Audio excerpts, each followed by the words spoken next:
morning again, and this time we're in the city of Casey.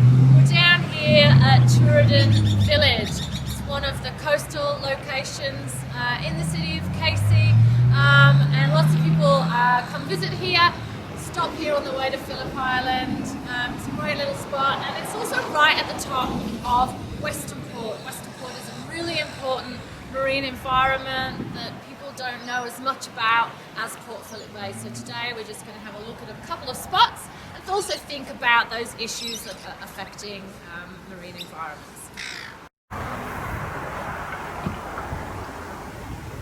So I've just moved a little bit up Sawtells Inlet, and you can see we're actually on a fishing platform. So it's a very popular spot all along here. You can see there are more platforms along the way.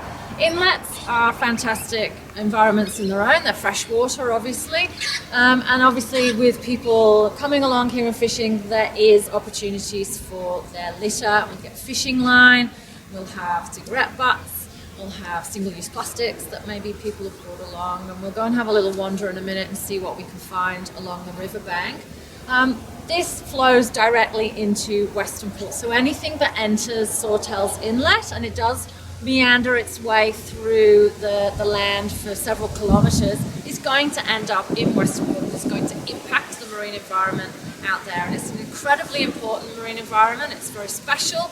It's got some very unique species, and we get a migration of humpback whales that come through our waters and do come into Western Port as well. In fact, we just got a report this morning from the Western Port ferry that goes across from Stony Point to Phillip Island that they saw the first whales of the season with 2 humpbacks at least. So it's really important that we keep all of our litter and pollution out of creeks like Sawtells and the other places around, and flowing into Western Port through the city of Casey beaches.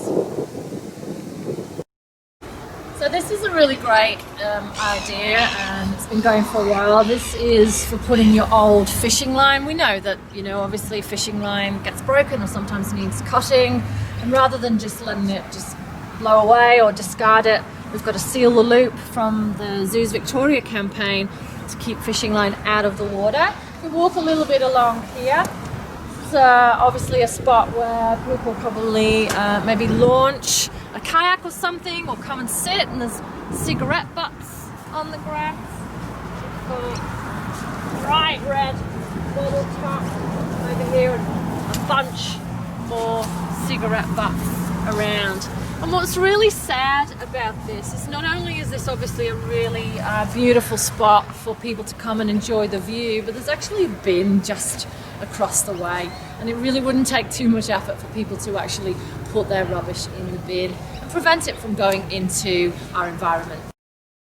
So I'm just enjoying the view here on one of the park benches, and I noticed actually that they're made by a company called Replas. Replas is a company that takes all of our soft plastics, like our bread bags and our chip packets that we recycle at Coles and Woolworths, and turn them into functional, long-lasting, practical items for the environment. So benches, picnic tables, sometimes even bollards and boardwalks. So keep recycling your soft plastics, because they do get turned into things and keeps plastic out of the environment and landfill too.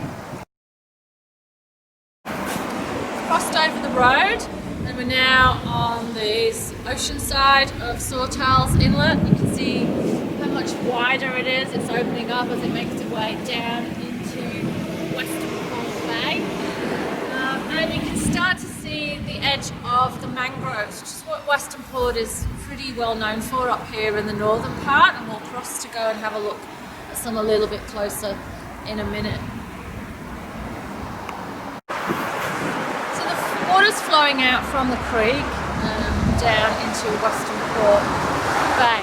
Not only do they have a couple of creeks here in Casey, but there's also a huge underground network of drains coming from all of our houses and our streets. And depending where you live in the city of Casey, will depend on where your stormwater ends up. So if you're Cranbourne and south of there, you drain into Western Port.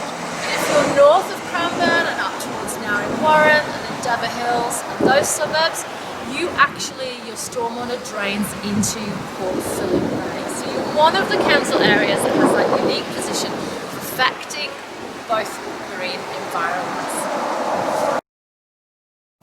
Down here are the Tooradin foreshore. We've got a little bit of sand, but you can see we've got some mud flats as the tide recedes. And then right on the edge of the mud flats, that's where the mangroves establish themselves. This is quite an extensive environment for mangroves.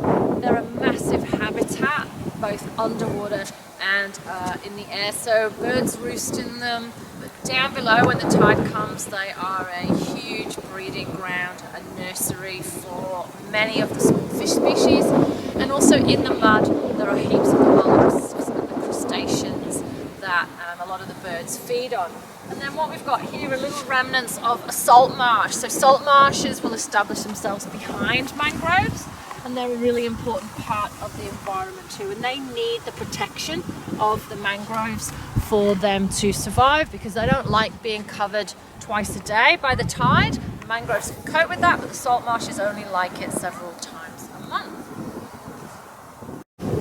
So just walking along the high tide marks, one of the neatest high tide marks I've ever seen. This is typically where we will find not only seaweed and other organic matter, but where we will often find litter, and particularly pieces of plastic.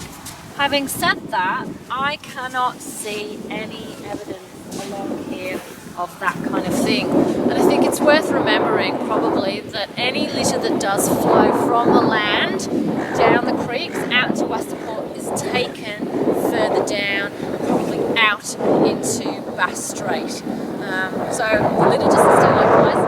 That's often the problem. Out of sight, out of mind. Next to a really beautiful carving of a pelican.